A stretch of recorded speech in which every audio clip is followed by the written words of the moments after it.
साधक जय भी दोनों विधायक करती हूँ और एक लोकगीत गाती हूँ। अगर पसंद आया तो लाइक कमेंट जरूर करना। नैनों में बुद्धि के बसैब हम भीम गुना गईब सामरिया। नैनों में बुद्धि के बसैब हम भीम गुना गईब सामरिया। बुद्ध विचार अपन सासु के सुनैब। बुद्ध विचार अपन सासु के सुनैब।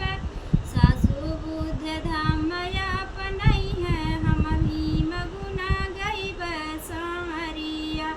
सासु बुद्ध धाम अपनई है हम भीम गुना गईब सामरिया। बुद्ध विचार अपने मम्मी के सुनैब।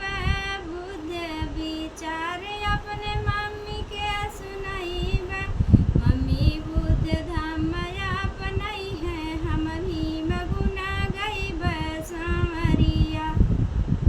साहब जी दिहन सबके नारी सम्मानवा। साहब जी दिहन सबके नारी सम्मानवा। साहब जी के पहुआ पखरब हम भीम गुना गईब सामरिया। साहब जी के पहुआ